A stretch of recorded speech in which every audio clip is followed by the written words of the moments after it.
सालों बाद माँ उस लड़की से मिली जिसके सीने में उसकी बेटी का दिल धड़क रहा था। मेरा नाम सरोज है। आज मेरी उम्र 60 साल है, लेकिन आज भी जब मैं अपनी बेटी नंदिता की तस्वीर देखती हूँ तो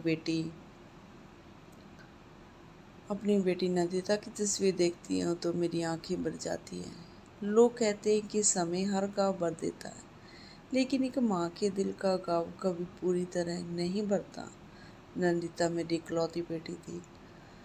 वह जितनी सुंदर थी उससे कहीं ज़्यादा दयालु थी। सड़क पर किसी भूखे बच्चे को देख लेती तो अपना टिफ़िन दे देती। किसी बीमार की मदद करनी हो तो सबसे पहले वही आगे बढ़ती। वह अक्सर मुझसे कहती थी, माँ, अगर कभी मेरे साथ कुछ हो जाए तो मेरे अंग किसी ज़रूरतमंद को ज़रूर दान कर देना। मैं उसकी बातें सुनकर नाराज़ हो जाती थी। मैं कहती, ऐसी अशुभ बातें मत किया कर, लेकिन किस्मत शायद अब हमारी बातें सुन रही थी। एक बरसात की शाम नंदिता कॉलेज से लौट रही थी।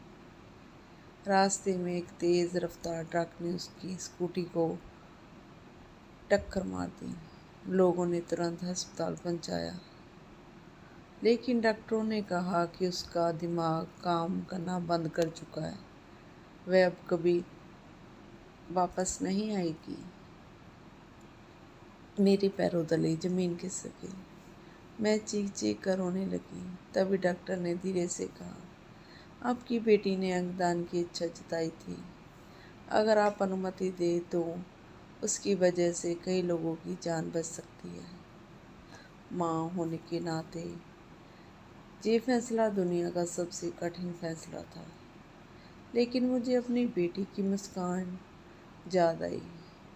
कांपते हाथों से मैंने कागज़ों पर हस्ताक्षर कर दिए।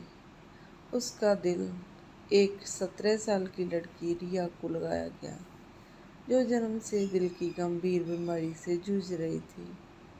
ऑपरेशन सफल रहा और रिया को नई जिंदगी मिल गई। उसके बाद मेरी जिंदगी जैसे रुक गई।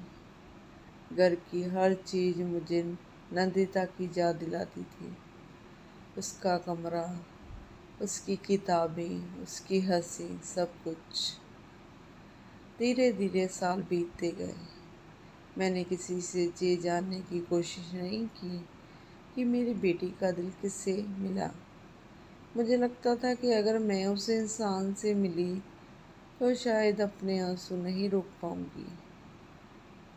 लगभग 16 साल बाद शहर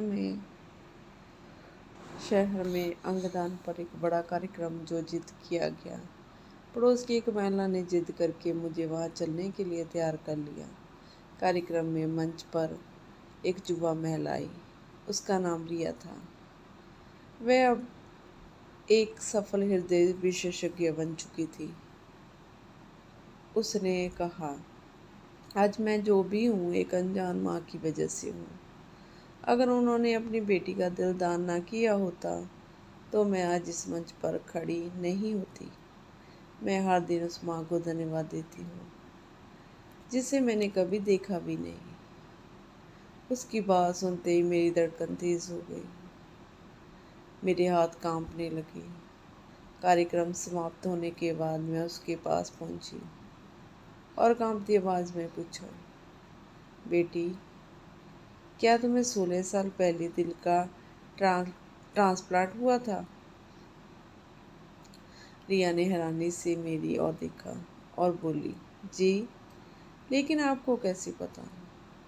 मेरी आंखों से आंसू बहने लगे। मैंने कहा, वो दिल मेरी बेटी नंदिता का था।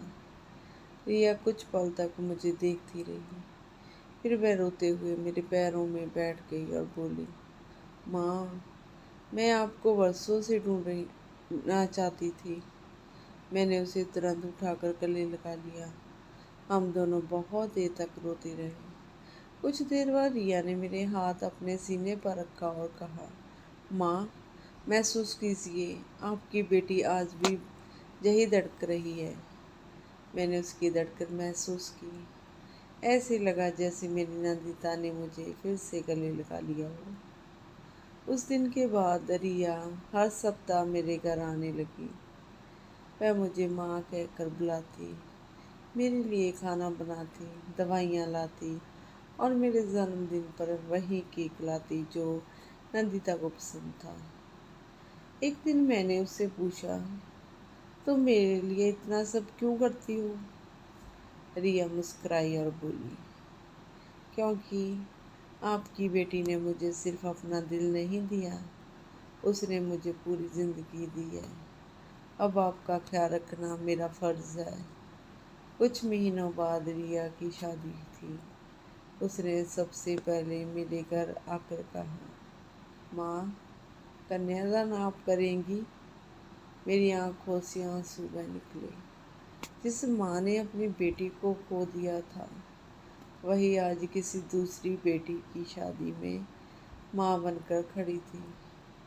शादी के दिन जब मैंने रिया का हाथ दूल्हे के हाथ में देखा, तो मुझे ऐसा लगा जैसे मैं अपनी नंदिता को विदा कर रही हूँ। दर्द भी था, लेकिन उसके साथ एक अजीब सा सुकून भी था। समय फिर आगे बढ़ा। कुछ वर्षों बाद रिया के घर एक प्यारी सी बेटी ने जन्म लिया। वह बच्ची जब पहली बार मेरे पास आई और बोली, नानी, तो मैं खुद को रोक नहीं पाई। मैंने उसे सीने से लगा लिया। उस दिन मुझे एहसास हुआ कि इंसान शरीर से भले ही इस दुनिया से चला जाए, लेकिन उसके अच्छे कर्म और उसका दिया हुआ जीवन हमेशा धड़कता रहता है।